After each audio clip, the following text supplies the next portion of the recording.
बहुत आपने बहुत अच्छा नज़्म सुनाई बेटा, बहुत अच्छा आपने टाइम पास करा दिया। अगला कौन है? अस्सलाम वालेकुम। वालेकुम अस्सलाम। क्या नाम है आपका भाई? आमना। क्या करती है आमना आप? मैं अभी जस्ट ग्रेजुएट हुई हूँ। मैंने जस्ट अभी करके एक आधा पौना घंटा पहले? नहीं, एक मंथ हुआ है। किस चीज़ में किया? Business economics. Very nice. सबसे बड़ा झूठ क्या बोला है आमना जो पकड़ा गया हो? मैंने बैक इन स्कूल एक दफ़ा अटेंडेंस लगाई थी खुद रजिस्टर पे, ठीक। और उसके बाद मैं खुद ही पकड़ी गई थी। मुझे मेरी टीचर नहीं पकड़ा था। और कौन पकड़ता? टीचर नहीं पकड़ा था, मतलब कि जिनके रजिस्टर पे लगाई थी उन्होंने पकड़ा था। इतनी मासूम सी आपका झूठ? हाँ। आप हम लोगों से झूठ पूछे हमारे।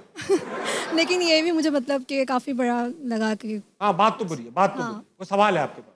जी, मैं सबसे पहले तो मैं आपसे ये बताना चाहूँगी, मेरी मदर आपको बहुत पसंद करती हैं। और मुझसे कह रही है ना? मुझसे आपसे कह रही है? मुझसे कह रही है? अस्सलाम वालेकुम, हाउ आर यू? यकीन नहीं आ रहा ना। आई वाज ताबिश को क्यों पसंद करती हैं?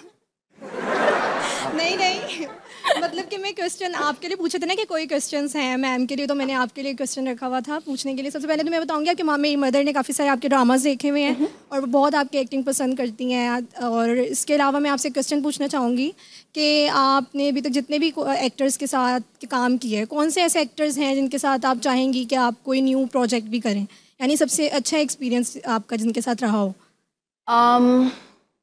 बोरिंग जवाब है, पिछली बार भी मैंने यही जवाब दिया था। तो आप कुछ नया कर दें, जैसे नए एक्टर सारी जिंदगी मैं करता हूँ, मैं रिफ्रेश कर देता हूँ। नहीं, क्योंकि मुझे झूठ बोलने की आदत नहीं। रिफ्रेश कर रहा हूँ। सारी जिंदगी सिर्फ ऐसा हो कि भाई काम मिलने वाला है, एक ऐसा प्रोजेक्ट है पूरी लाइफ चलेगा, बड़े पैसे हैं, अनिवा चॉइस दी जा रही है, भाई कोई एक एक्टर सेलेक्ट कर लो कि इसके साथ ही करना है लाइफ टाइम। कौन हो?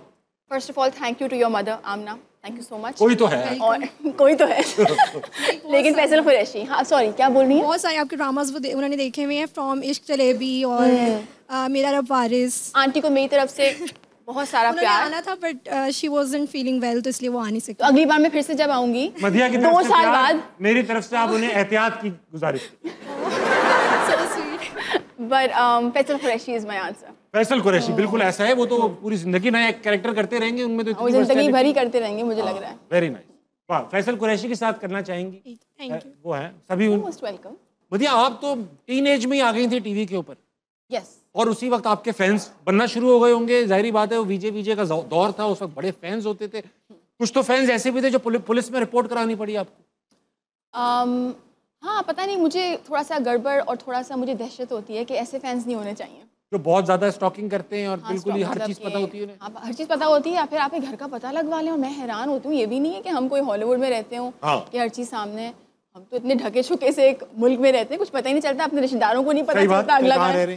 But so I was like what to do, फिर मैं जाना पड़ा। And I would like to thank the police कि उन्होंने बड़ा संभाला लड़कों को। संभाला। बट देन आई थिंक एक कॉल की देर होती है।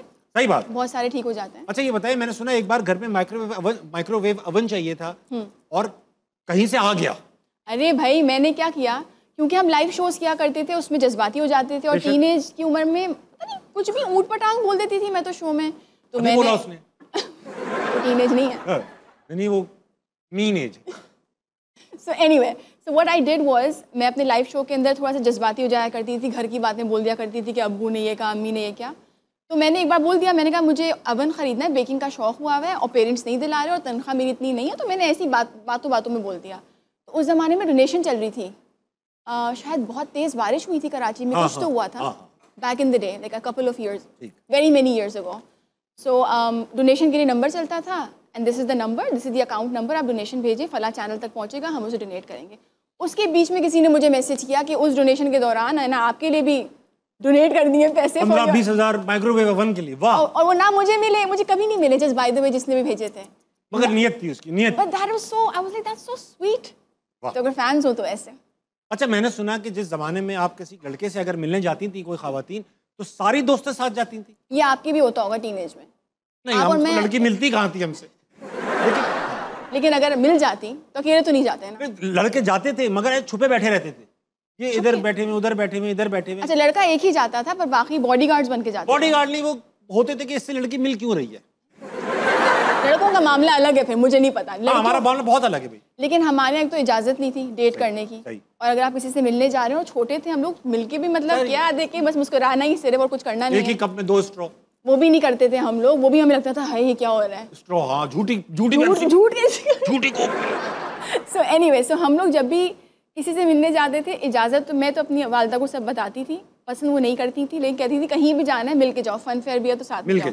तो हम लोग जाते थे और मजे की बात ये, जिनकी डेट होती थी उसके अलावा बाकी सबकी डेट हो जाती थी। हाँ, वो लड़कियां ज्यादा बातें करती हैं। आप ये बताएं ना, तुम्हारी मतलब कैसे, तुम्हें कैसे बॉयफ्रेंड मिल गया? पता चला कि वो हमारी डेट पे गई थी, उनको मिल गया। और पता है लड़के बड़े एंजॉय कर रहे होते हैं ये सब चीजें। जब उसकी सहेलियां आती है ना, हम लड़कों की नजर सारी सहेलियों पे होती है, ये वाली जल्दी करती मैंने, ऐसा कहते हैं हम लोग दिल में। तो शुक्र मैं बच गई। बहुत बढ़िया। अच्छा, कोई बंदा इंसान को चीखने भी लग गया था आपके सामने टर्की में? अरे भाई वो एक बहुत लंबा सिलसिला है, आपको सुनिए वो कहानी। हाँ प्लीज, टाइम कैसे पास होगा? टाइम कैसे पास होगा? अच्छा ठीक है, मैं बताती हूँ। मैं पहली बार सफ़र कर रही थी, दैट वाज फॉर वर्क, और मैं मुल्क से भी पहली बार काम के लिए निकली थी। जहाज में पहली बार बैठी हैं आप? जी, जहाज में। आपको पता चला कि उड़ता है? जी उड़ता है, और मैं ऐसा उड़ी उसके साथ कि दिमाग ही मेरा ख़राब हो गया कि मैं वहाँ गई और मैंने कहा मुझे यहाँ से कहीं नहीं निकलना, सिर्फ शूट के लिए जाऊँगी, होटल वापस आऊँगी, शूट के लिए जाऊँगी, होटल वापस आऊँगी। और मेरा दिमाग इतना ख़राब था, मुझे लगता था पाकिस्तान के बाहर जितने भी मुल्क हैं ना, वहाँ पे हलाल खाना नहीं होता। ये आपने टर्की के बारे में भी सोच रखा था? Can you imagine? मैं यहाँ कर रहा हूँ मैं। हाँ। तो बस अम्मी ने मुझे बोला बेटा ऐसा खलल अपने दिमाग से निकालो, जाओ घूमो।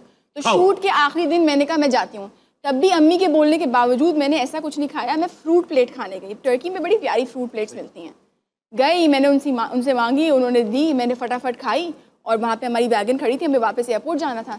जैसे ही मैंने खा लिया, मैं गई टर्किश उस बंदे के पास जो चला रहा था अपना, जो भी कहलाता है वो, क्या कहलाता है वो, ठेला, hawker, the hawker. So I went, ठेला भी होता है, ठेला है।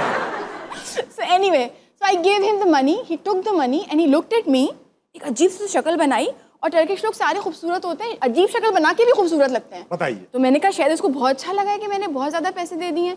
तो मैं सोचूं वापस लाएगा, मैं झांक रही हूँ, वो साथ में पुलिस वाले को लेके आया, सिक्योरिटी गार्ड और पुलिस वाला, and they both started screaming at me and I was tiny, I was not very old, so I got so scared। मैंने क्या कर दिया, मैंने फ्रूट प्लेट ही तो खाई है। मैंने कहा मैं क्या करूँ, फ्रूट प्लेट, मैं कही माई फ्रूट द प्लेट, ये वो कर रही हूँ। पता चला जो मैंने उनको करेंसी दी है वो जाली है। जाली करेंसी? आपके पास कहाँ से आई? वो प्रोड्यूसर ने दी? और मेरे पास कहाँ से आई थी, गैस करें। मैं क्यों गैस करूँ, आप बता दें। यही करता रहूँ मैं पाकिस्तान से लेके गई थी, मनी एक्सचेंज से, जाली Turkish currency. Oh my God. और मैंने कहा कि हद हो गई। कुछ नहीं, फिर जो वैगन थी वहाँ पे एक बहुत अच्छे टर्किश ड्राइवर थे, उनको पता था ये सहमी भी बच्ची है, ये पहली बार निकल रही है, तो वो दूर से टैक्सिम स्क्वायर पे मुझे देख रहे थे, तो उन्होंने आके फिर पे किया। So however you were, thank you. लेकिन जो